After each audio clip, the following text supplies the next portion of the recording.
And as gladiators went 2,000 years ago, they were slaves, and they had to keep entertaining and entertaining until they were set free. And I thought, you know what, we've lost our gladiatorial mentality through technology, through entrepreneurship, we just expected to lose every day.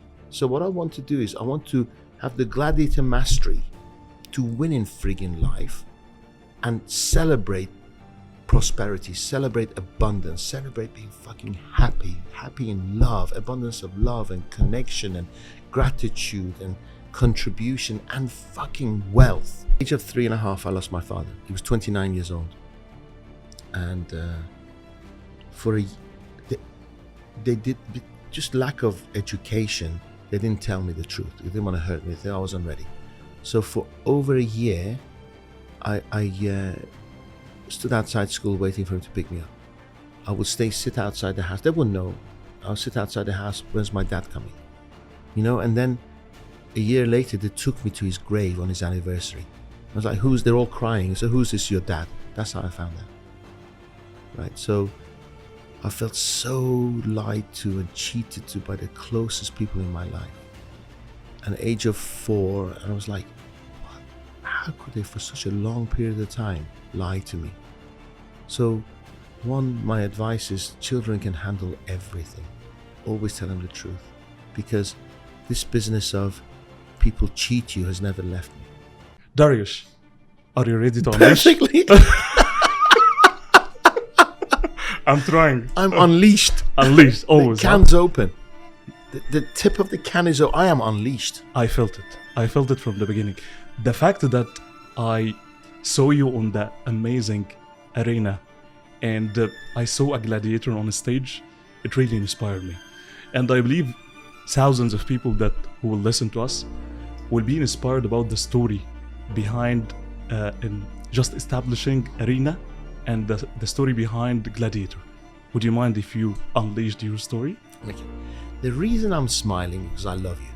Same. And I mean that, right? So I feel blessed to be here. What time is it now? It's 10 o'clock at night. I've been up since 5 o'clock in the morning, right? Oh I wake up at 4:35 every morning, right? So happiness is a decision. Okay, so if viewers are watching, oh, he's happy, oh, he's lucky, life's wonderful and he's got it easy. It's far from that.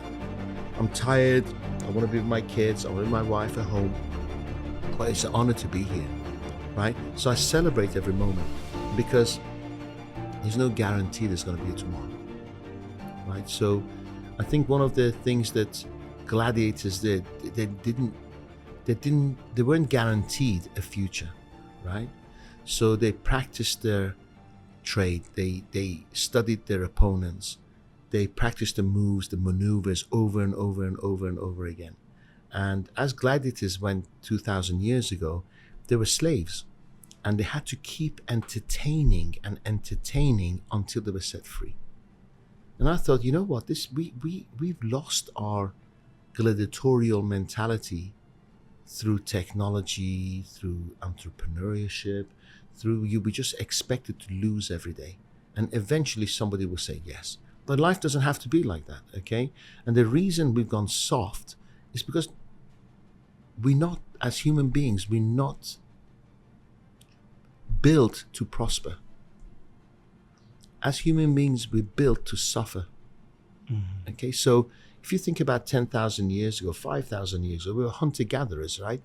We moved, and the reason farms came along, because we kept moving to farm when the weather was good, okay? Mm-hmm. So then we learned how to farm and we stayed in one place. But now everything comes so easily, we're lost, subconsciously we're lost, okay? And you thought you can have cars, this, that, but our training is that we're supposed to suffer, right? So automatically most people fall back into suffering, right? And not prospering. So what I want to do is I want to have the gladiator mastery to win in friggin' life and celebrate prosperity, celebrate abundance, celebrate being fucking happy in love, abundance of love and connection and gratitude and contribution and fucking wealth, right? Because most of us And I'm not going to apologize for swearing, okay? Because I'm really passionate about this. Most of us are brought to think money's not good. Money's the root of all evil. Rich people are bad people. Money's hard to come by. I hear children say, Mommy, Daddy, can I buy this? Who do you think we are? Elon Musk? We train them for poor mentality. And then because Peter Pan said all children grow up, right? And Peter Pan was the only child that never grew up. And the fact is, those children will grow up to die as frustrated old people. I love the metaphor that you said about Gladiator and how life, it looks like arena, right? But what is the difference between a gladiator and a spectator from your point? Well, spectators were on handouts, okay? The reason that the emperors had this events where gladiators fought each other was to keep the mind of the people occupied. Because if they were suffering, they will come and revolt and kill the Caesar, right? So he will create these games to keep the mind occupied. Just like today we do football and stuff like this. So we consume by football and we avoid what really matters in life. They were conditioned the same as the way we are now, okay? So spectators will never prosper. And food was handed out. Fruits were handed out. So they went there for handouts. Okay, that's what a spectator does. Waits for handouts, waits for salaries. Okay? Entrepreneurs are gladiators that knock back the entertain. Think about it. Why is Elon Musk the richest man in the world? Why is Jeff Bezos the second richest man? Why is Bill Gates the third richest? Why? Because they serve the most amount of people. And in the old days, gladiators, the more people they entertained, the closer to freedom they got. And it's the same thing. We just have technology. Those days they had swords. Here, with 10 years to get half a dozen customers, we're expected for 9.5 years to fail, dust ourselves down. Dust ourselves down, get up and try again. Imagine you go into battle and you not prepared properly. What will happen 2,000 years ago? You get your balls chopped off, your head chopped off. Yes? But now we can negotiate on defeat. Imagine waking up in the morning, say, it's do or die today. How would your mentality change? How would you operate differently? You can still have fun, but hey, life's tough. Okay, how prepared are you to live that tough life and win? Wake up in the morning saying, I hope I get shitloads of problems today. I hope my problems are huge. Don't wake up in the morning thinking, I hope I'm going to have an easy day. There's no growth. What is the toughest moment that happened in your life? There's a list of those. I think what hurt me most is everybody had lots of friends, but when I lost it, there was nobody there, even family. And that hurt most, right? Because I was judged by my wealth, and I thought I had friends, but they were acquaintances. I had family, but they judged me on money and not the person I was. And then I said it to my wife, and I said to my mom, my mom wasn't a supporter, but I said to a few, I said, you wait, when I have it again, I'll be Mr. Popular again. And that hurts because unfortunately my values haven't changed, yes, but my bank account has changed, right? So why should people judge me on my bank account?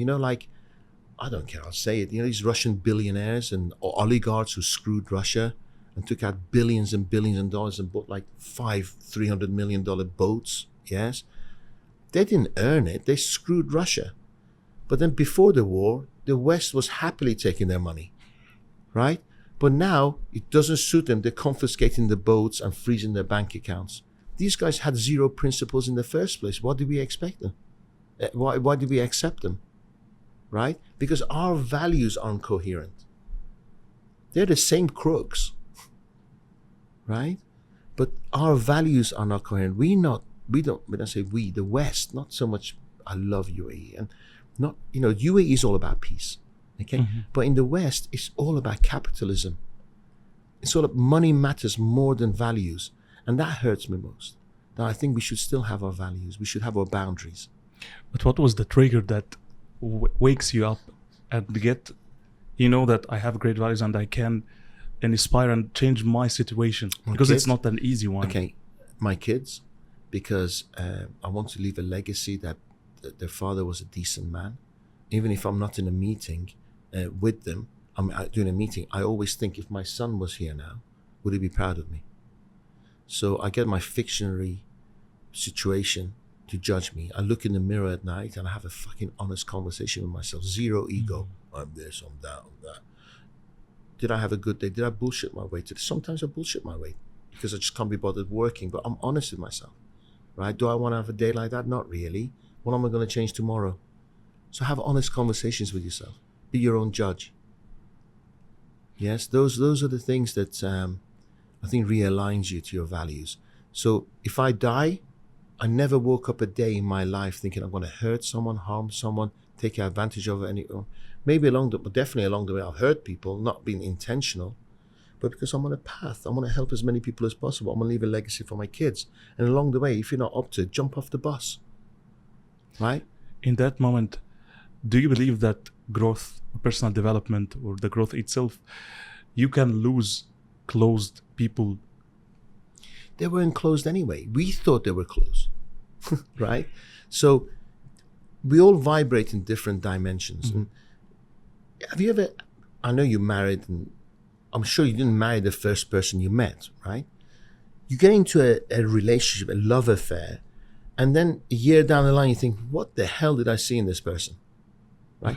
Because you were blinkered, right? And it's the same with life. We see things and you think they weren't really friends. Hang on a second, when I was rich and we met on a regular basis, I always paid the bill. Seriously. Yeah. They always made me buy the first round of drinks. So they were always manipulating the situation that they'd be better off than me during our meetings. I just didn't see it. So the evidence is always there. It's whether we choose to see it or not. How can we see it? You can never see it all the time. So because life is full of disappointments and celebrations, what I say is I'd rather live a life with an open heart and have it kicked a few times than have a life with a closed heart, right? And never experience life. How can you enjoy success when you've never had failure? How can you enjoy light when you've never experienced, dark? How can you enjoy winter when you've never experienced summer? Does that make sense? So you have to have the yin and the yang to enjoy that. And everything in life passes. Good passes, seasons pass, everything passes. Good times pass. There will be a time that my children will bury me. Yeah, so enjoy the moment. This too shall pass. I remember. This too shall pass. You are always saying this. Do you have any situation that reminds you by this statement? Every day. Every day. Because the more popular you get, the more people you move, you're going to have more haters. You are judged. People say things. People who don't know you comment. So you're always reflecting, and I'm a thinker. I'm a doer, but I'm mainly a thinker because I'm always thinking, right? And one of the downsides of being a thinker is that you can overthink, right? So you become extremely sensitive, and it hurts me when people who don't know me judge me. Like he's all about money. Yeah, but I'm not saying screw anyone, not take advantage of everyone. Have your principles. Money is energy, right? What energy are you sending out there to attract the energy of money? And then I want to talk to them because more people go, oh, get hurt. I actually confront, right? And then before I confront, I look at them, I think they actually have no money. So what they're saying is I highlight what they don't like about themselves, right? So I magnify. Money magnifies. Money magnifies. If you're a negative person with money, you get more negative. If you're a positive person, you do great things with money. So it's just money magnifies.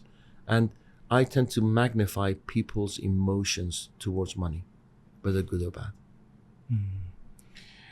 How do you deal with judgment and just haters? How do you deal with that?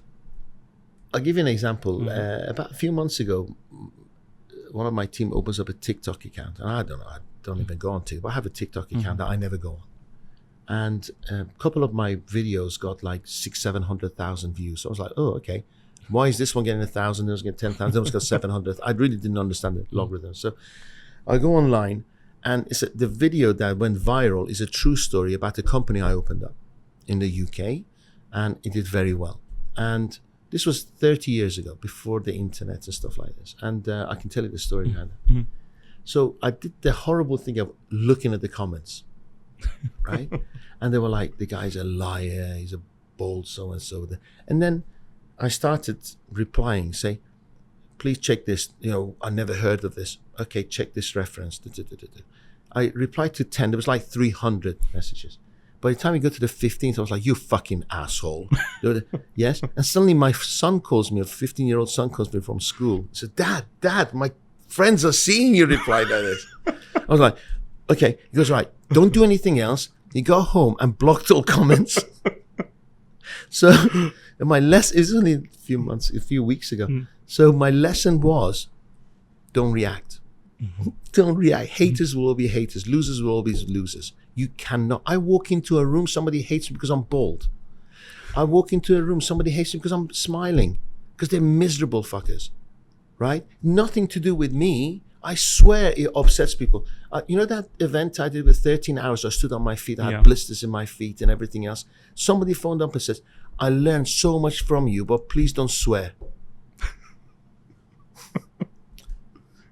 Like, I've just given you 13 hours of life-changing lessons that you look at this, and all you're thinking about is swearing.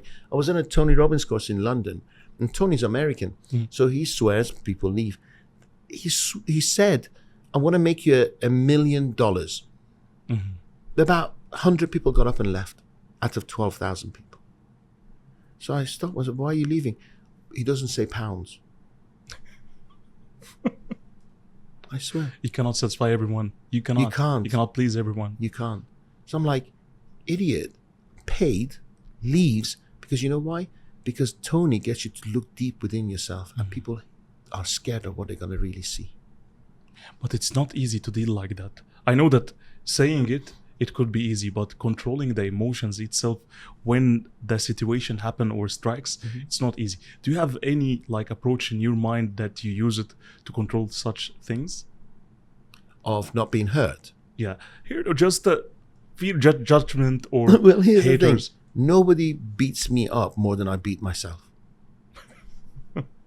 Right? If Dariush's head could come out and be somebody here, he should be locked up for abuse.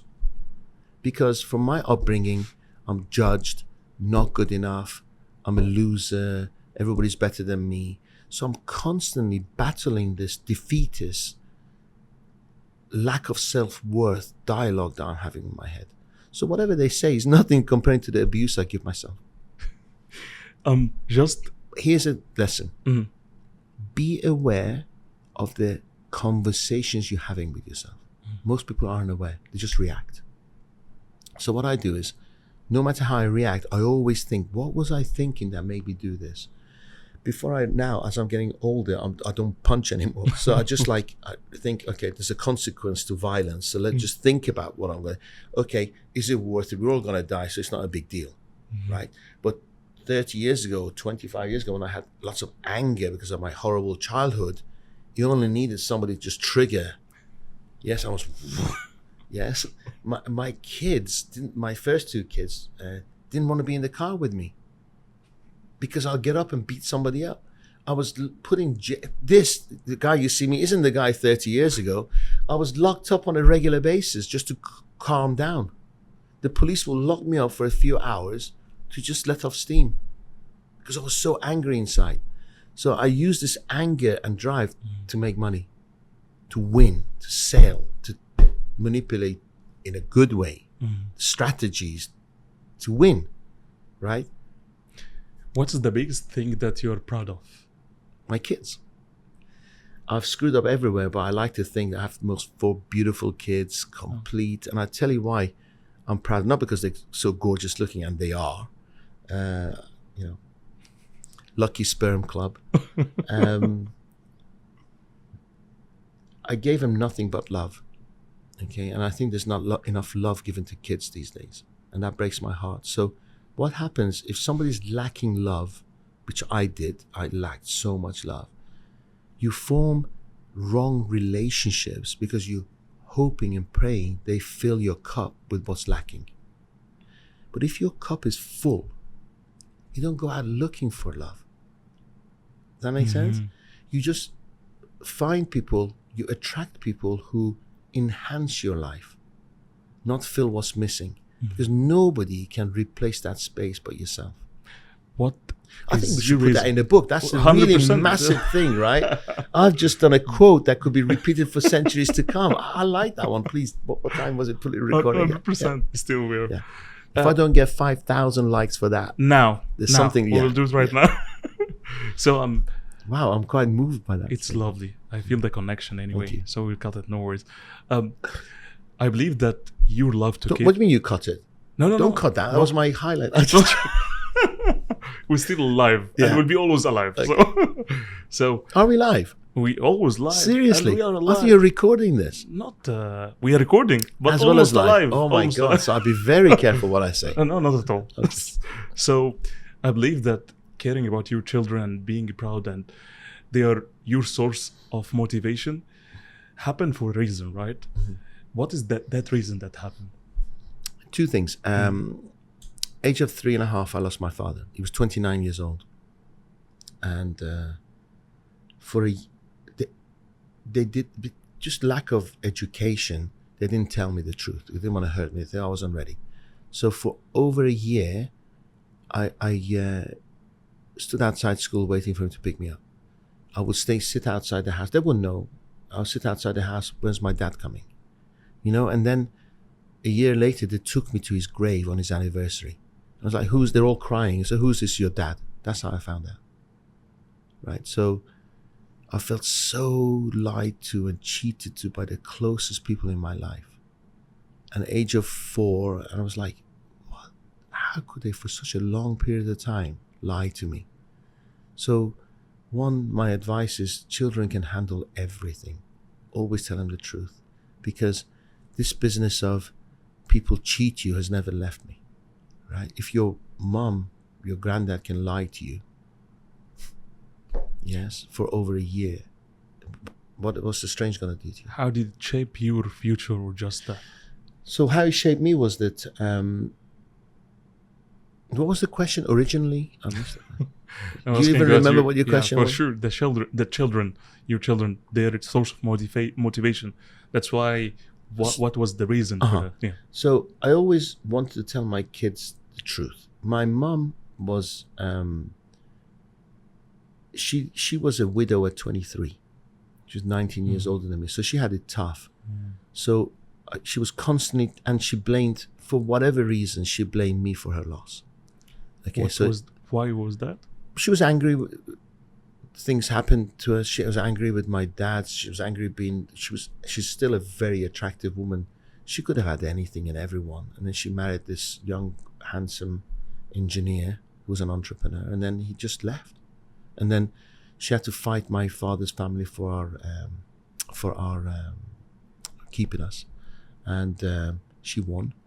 But then my granddad took care of us, my dad's dad, because he was wealthy. He was a mayor of a city. And he took care of us. And in front of me, he died 3 years later. So I realized automatically that the life's too short. There's no guarantees and anything can happen. So I keep reminding my kids that life's short. So I give them so much love. My highlight, this is the truth, my highlight of my day, do you know what it is? When my kids go to get changed upstairs, I sit at the bottom of the stairs, on the floor, waiting to put the shoelaces on. Every day. You're getting emotional, right? And I can't miss it. That's priceless to me, right? So those little things mean so much. And then about 15 years ago, my grandma was not well. She has suffering from Alzheimer's, and I went to say my goodbyes to her in Iran. And I turned up, I said, so we're going to see the grave of your dad and granddad, because they're buried on the grave on top of each other, right next to the shrine in Rome. So I took a car, arrived, and about 50 people were waiting to see me. I was like, I haven't been in here for like 30 odd years. What are these people? They said they came to pay respect, but they don't know who I am. I said, because of your granddad, right? They're here to shake your hand because granddad 50 odd years ago helped their family. I was like, boom. And then I decided that that's his legacy, right? I can't let him down. So I thought what I'll do is I'll help as many people as possible. And thank God to technology, my great grandkids can always remember who their great granddad was. And that's why I started this contribution process of my life, to help as many people as I can, like my granddad did. Unleash is the bridge between my purpose and my mission. And my mission is unleashing the human greatness to its utmost potential.